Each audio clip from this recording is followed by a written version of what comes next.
I was halfway through my father's birthday dinner when I stood up, heart pounding, and turned on the giant TV. "Watch this, then tell me it's just a joke." The room fell silent as a grainy video played. My brother shoving me, my body hitting the floor, my head snapping back. The laughter in the background was louder than my scream. For months, they told me I was overreacting, but what they didn't know was that I had the full footage, the medical report, and a secret message that would shatter every excuse they ever made. Tonight, the truth comes first. I used to think my brother and I were inseparable. When we were kids, I was the one who stepped in when older boys shoved him at the bus stop. I gave him my lunch when he forgot his, took the blame when he broke Mom's favorite vase, and even defended him when he skipped school.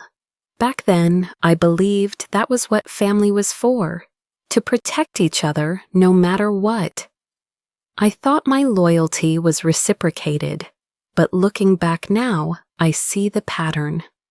My parents always laughed off his behavior, no matter how reckless. "He's just joking," they'd say, even when his jokes left bruises on my arms or tears in my eyes. When he hid my homework in middle school so I'd get in trouble, they told me I needed to lighten up. When he locked me out of the house in the middle of winter for fun, they called it bonding.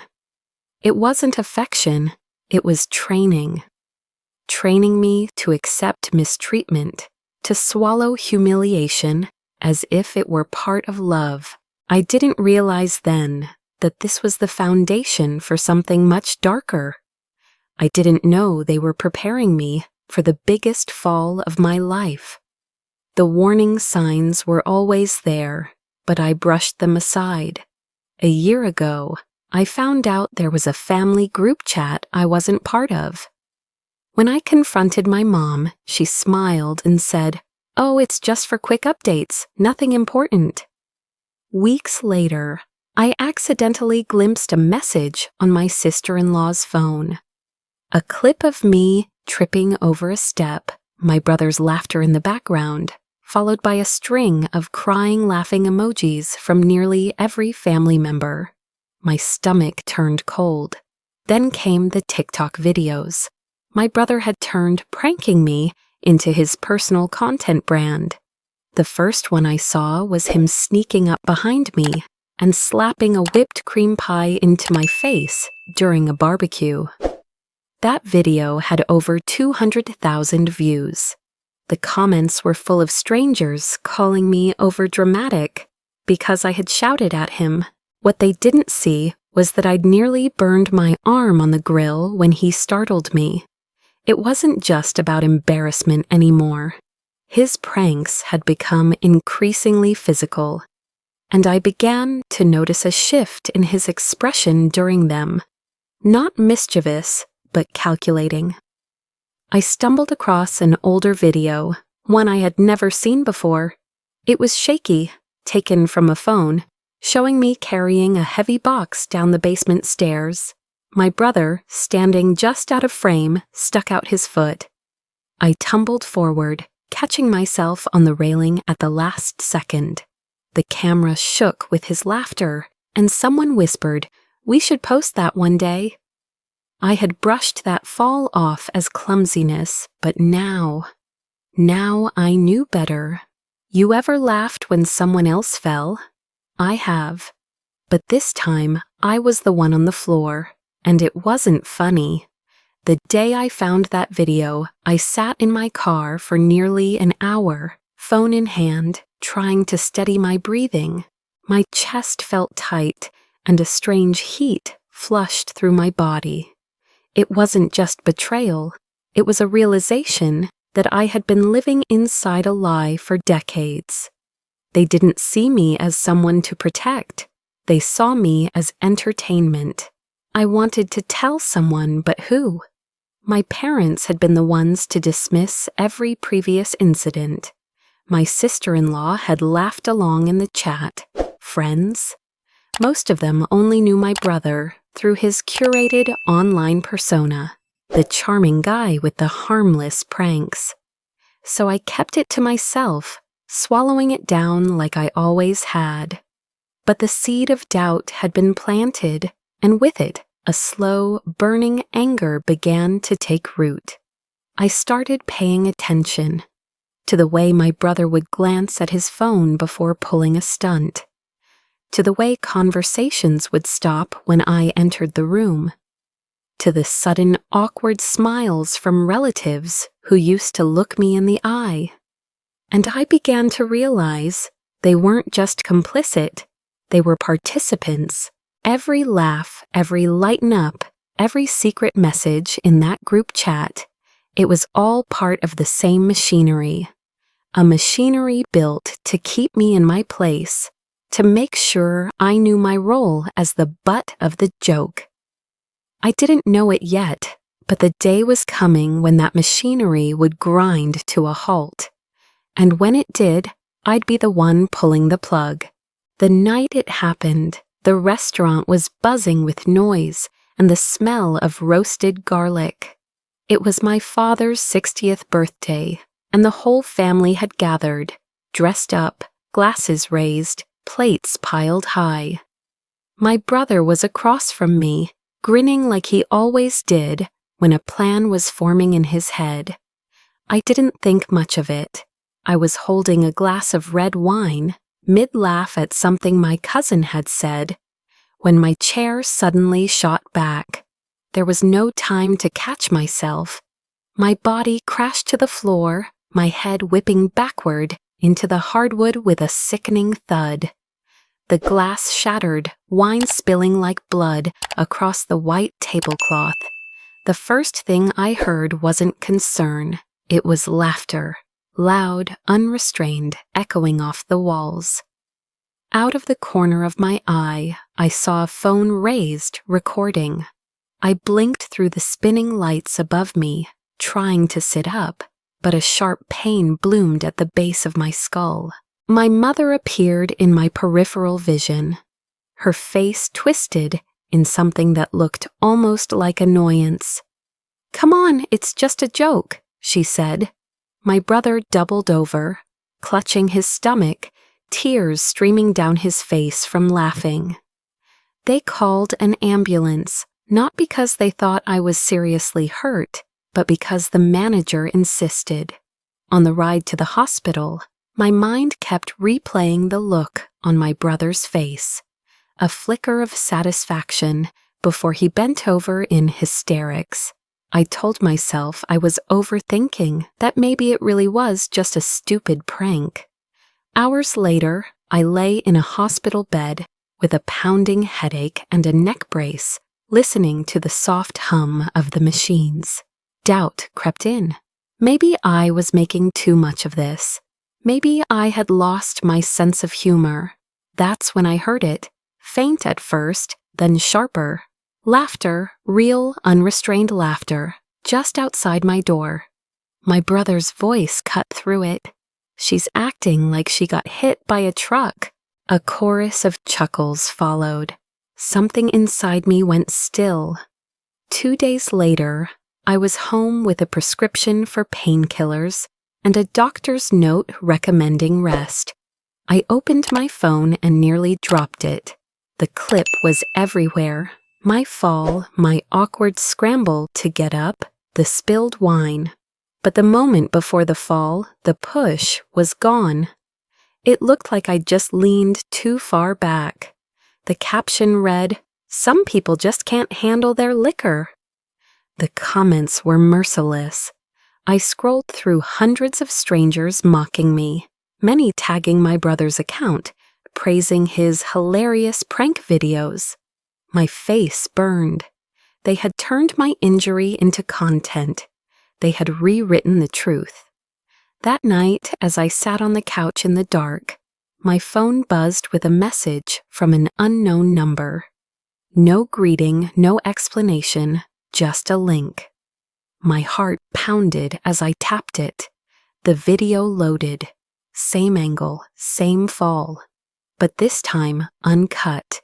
I saw my brother glance at the camera, slide his foot against the leg of my chair, and yank it back with a sharp pull. I saw my head hit the floor. I saw him smile before the laughter erupted. Bile rose in my throat. Whoever had sent it hadn't said a word, but the message was clear. I had proof. I watched it 3 times, my hands trembling. Anger surged, hot and pure, but underneath it was something else, grief. Grief for the years I had wasted defending him, for the blind loyalty that had made me an easy target. My eyes drifted to a framed photo on the bookshelf, me and my mother at the beach, her arm around me, both of us smiling into the sun. I wondered if that woman had ever truly been on my side, or if she'd been watching me fall, in one way or another, my entire life. Tears blurred the photo until it became a smear of colors. I pressed my forehead to my knees, trying to steady my breathing. The truth was heavier than I'd imagined, but it was also a weapon. And for the first time in a long time, I was beginning to understand how to use it. The video from the stranger was just the beginning. I needed more, something undeniable, something they couldn't twist or crop or bury in sarcasm. So I went back to the restaurant. The manager was wary at first, but when I explained there had been an injury and possible liability, he reluctantly agreed to let me review their security footage. The camera I remembered was mounted above the bar, too far to catch the details. But there was another, tucked in the corner near the entrance, angled perfectly toward our table.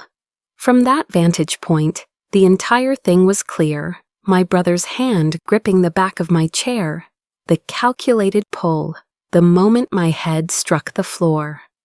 I copied the footage onto my own drive, my pulse racing. That night, I decided to start recording everything. I downloaded a call recorder to my phone and kept it running during conversations. It didn't take long to catch something. 2 days later, my mother called. Her voice was low, clipped. "If you tell anyone this was on purpose," she said, "don't call me your mother anymore." I didn't respond. My throat tightened, but I kept my voice calm, neutral, giving her nothing. The recording captured every word. I thought that might be the worst of it, until the morning I found the USB. I had left my purse on the kitchen counter overnight. When I reached inside for my wallet, my fingers brushed against something unfamiliar. A small black flash drive with no label. I plugged it into my laptop and a folder popped up. Inside were dozens of files, screenshots of the family group chat, video clips I'd never seen, even a voice memo of my brother bragging to a friend about how easy it was to make me look stupid online. My stomach flipped. Whoever had left this in my bag knew everything. And they wanted me to know it too. That night, I called my Aunt Marianne. She'd always been the quiet one at family events, watching from the sidelines, never joining in the laughter when I was the punchline. I asked if she knew anything about the USB. After a long pause, she admitted she had grown tired of watching me be humiliated. She had access to the group chat through my cousin's phone, and had been collecting evidence for months. "You're not the only one," she said. Her words hit harder than I expected. She told me about another family member, a cousin, who had been the target before me. They'd ruined her engagement by leaking private messages, claiming it was just a joke. She had cut ties years ago, but not before Marianne saved a few of the receipts. If you were in my position, would you betray your own blood to protect the truth? I wanted to believe I already had my answer, but hearing Marianne's stories made the decision even clearer. Family or not, what they were doing was wrong. And now I had the proof. We began to build a plan. Marianne helped me organize the evidence. Video timelines, message threads, audio clips, all neatly documented with dates and times. She advised me to back everything up in multiple places, including one copy stored off-site. I started using encrypted messaging apps for our conversations, avoiding the family's usual channels. At night, I lay in bed scrolling through the files, piecing together years of manipulation into a single, undeniable picture. It was sickening, but it was also empowering. For the first time in my life, I wasn't reacting, I was preparing. Still, the presence of that anonymous ally, the one who had sent the first video, lingered in my mind. They hadn't revealed themselves, but their message was clear. They wanted me to fight back, and I intended to. The date circled on my calendar glowed like a beacon, my father's birthday. If there was one night I could guarantee the entire family would be in the same room, it was this one. No excuses, no early exits, no "I'll call in later." They would all be there, faces flushed from wine, expecting cake and speeches. They wouldn't expect me. I spent the week leading up to it rehearsing. I built my presentation in 2 acts. Act 1, a clip they already knew, the TikTok version of my fall, stripped of context, edited for laughs. Act 2, the truth from the restaurant's security camera, uncut. The day arrived. The restaurant's private dining room glimmered under warm lighting. Tables draped in white linen. Conversations bounced around me, but my focus tunneled in on the small black remote in my pocket. I waited until after dinner, when the plates had been cleared and glasses refilled. My father began his thank you speech, smiling proudly. When he finished, I stood up, my voice steady. "I have something I'd like to share." All eyes turned to me. I walked to the TV mounted on the wall, plugged in my drive, and pressed play. The TikTok version appeared first, my chair sliding, my body hitting the floor, the wine spilling. The room erupted in familiar laughter, some even mimicking the way I'd flailed. "Now," I said, "let's watch that again, from another angle." A hush fell as the second clip began. The corner camera view was crystal clear. My brother's hand gripping the back of my chair, the sharp pull, the instant I hit the floor. The laughter on the recording clashed with the silence in the room. I glanced at my mother. Her eyes glistened, her lips trembling. For a moment, doubt gripped me.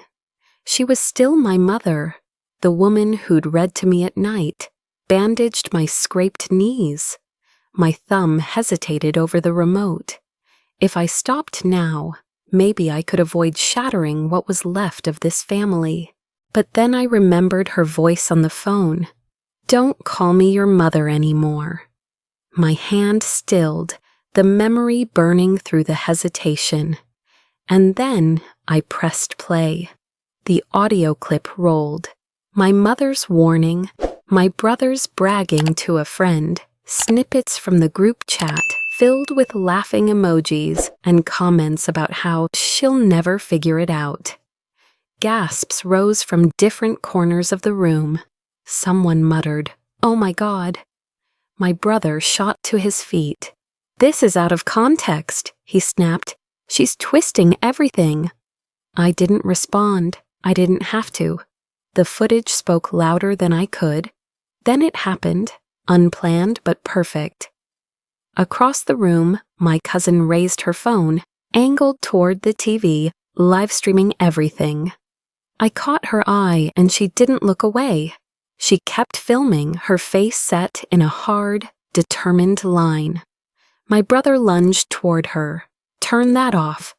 "Why?" she said. "Afraid someone else might see the truth."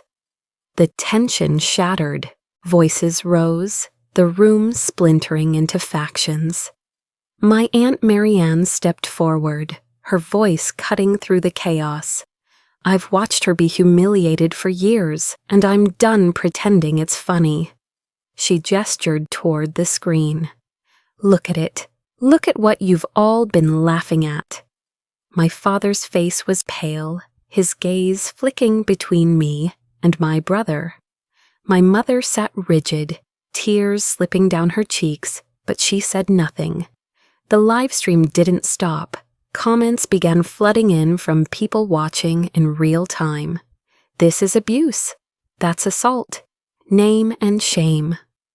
By the time the night was over, the video had spread beyond our family circle. Within hours, it was everywhere. On Twitter, TikTok, even news blogs. The next morning, my phone buzzed non-stop. Messages from strangers poured in. Some offering support, others sharing their own stories of family betrayal. My brother's account was flooded with angry comments, brands quietly pulling their sponsorships, screenshots of his followers dropping by. The thousands spread across social media like wildfire. I sat at my kitchen table, coffee in hand, scrolling through the aftermath. The power had shifted. For years, he'd controlled the narrative, painting me as humorless, uptight, the sister who couldn't take a joke. But now people saw what I saw. They saw the push, the smirk, the calculated cruelty. That night, a news anchor on a local station called it a chilling example of abuse hidden in plain sight. They ran the footage alongside interviews with experts on toxic family dynamics. My brother's name was now linked to words like manipulation and assault. He texted me once, just 2 words, "You won." I didn't reply. This wasn't about winning. It was about taking back the truth. And yet, as the adrenaline faded, a quiet emptiness crept in. Revenge had been the goal, but justice was messier than I'd imagined. I stared at my phone, watching the likes and shares climb, wondering what came next. Outside, the world moved on. Traffic rushing past, neighbors walking dogs, a child laughing somewhere down the block. Inside, I sat in the stillness, knowing there was no undoing what I had set in motion. The fallout came faster than I expected. By Monday morning, my brother's TikTok account had gone dark. No new uploads, no snarky captions, just a string of angry comments under his old videos. Screenshots began circulating, brands publicly announcing they'd reevaluated partnerships and were taking a stand against harmful content. A PR agency confirmed they'd dropped him from their influencer roster. For years, he'd treated his followers like an untouchable shield. Now that shield was gone, crumbling in real time. Part of me wanted to feel triumphant. I had visual proof that his empire of mockery was collapsing. But the truth, it was complicated. This was my brother, the same boy I'd defended in middle school, the same young man I'd given money to when he couldn't pay rent. Watching him fall wasn't the unfiltered satisfaction I'd imagined. That ambivalence didn't last long. On Tuesday, my phone buzzed with an unfamiliar number. The voice on the other end was calm, professional, and precise. "My name is David Grant. I'm an attorney with a firm, specializing in personal injury and defamation cases. I've been following your situation online." I didn't say anything at first, unsure if this was a setup. He continued, "Based on the video evidence and the extent of your injuries, your brother's actions could be grounds for criminal charges. The fact that he profited from the incident only strengthens the case." My fingers tightened around the phone. Criminal charges. The words felt heavy, dangerous. David laid out the options: pursue a civil suit for damages, press criminal charges for assault, or both. "You've already done the hardest part," he said. "You exposed the truth. Now it's about accountability." After we hung up, I sat at my kitchen table, staring at the wall. The late afternoon sun spilled across the floor in warm streaks, and for the first time in weeks, there was no noise, no messages, no calls, no background chatter of chaos. Just quiet. I moved to the window, leaning against the frame, watching the street below. People walked by carrying groceries, laughing with friends, living their lives untouched by the mess that had consumed mine. And I thought, do I really want to drag this into court? To see my brother in a courtroom, to have our names in headlines for months? The victory I'd imagined suddenly felt like a weight I wasn't sure I wanted to carry. I let out a long breath, the kind that feels like you're pushing a stone out of your chest. Justice wasn't the clean, cinematic moment I dreamed of. It was messy, personal, and far more exhausting. The next day, my brother texted me, just 3 words: "We should talk." Against my better judgment, I agreed to meet him at a cafe, neutral ground. He looked older, or maybe just more worn down. His usual cocky smirk was gone, replaced by a kind of defensive caution. "I'm sorry," he said finally. It was flat, rehearsed, like he was reading a script. "I didn't think it would get this bad." I sipped my coffee, letting the silence stretch. "You didn't think about me at all," I said. He didn't argue. I guess I just wanted the views," he admitted. "It wasn't personal." Not personal, as if that made it better. I set my cup down carefully. "When you pushed me, when you laughed while I was bleeding, that was personal. You made me the joke." He looked down, fiddling with the sleeve of his hoodie. "I already lost my sponsors. Isn't that enough?" "Enough for who?" "For him, maybe." For me, it wasn't about money or followers. It was about knowing he couldn't rewrite the story again. I stood to leave, pulling my coat tighter around me. "You want me to forgive you?" I asked. "Maybe someday, but not today." "You think I'll forgive him?" "Maybe, but not today." Outside, the winter air bit at my cheeks. I walked slowly, replaying his expression in my mind. Not the words, but the flicker of something behind his eyes. Regret, maybe, or fear. It didn't matter. I wasn't ready to decide which. That night, I curled up on the couch with a blanket, determined to take a break from the endless cycle of messages and notifications. I muted the group chat with Marianne and my allies, closed my laptop, and let myself just exist for a few hours. I watched a movie I'd seen a dozen times, mouthing the lines without thinking, letting the normalcy wrap around me like a second skin. But peace has a way of being short-lived. Just as the credits rolled, my phone buzzed. No name, just a number I didn't recognize. I opened the message. "I have information you need. It's about your family. Call me." I stared at the screen, my heart thudding. The number wasn't local.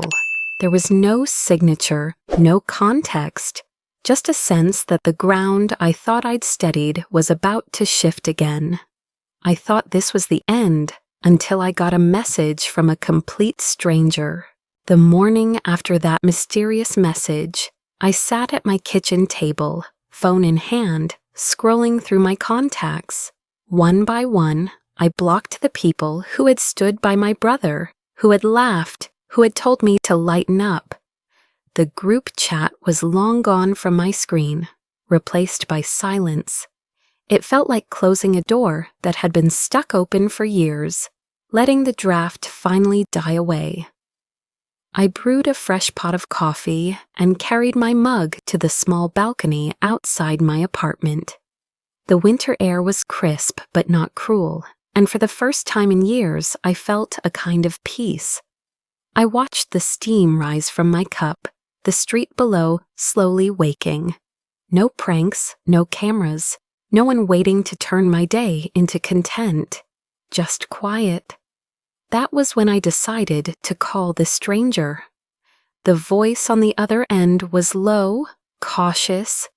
"You don't know me," he said, "but I know your family. I worked at the law firm that handled your grandfather's estate. There's something you need to see." He sent me a file minutes later. My pulse quickened as I opened it. Inside were copies of documents, wills, amendments, and handwritten notes showing that my name had once been listed as a beneficiary to a sizable inheritance. 2 years ago, the documents had been altered. My name was gone, replaced by my brother's. The timing matched exactly with when my mother had urged me to focus on building my own life instead of worrying about family finances. It wasn't just about humiliation anymore. They had stolen from me. I didn't hesitate.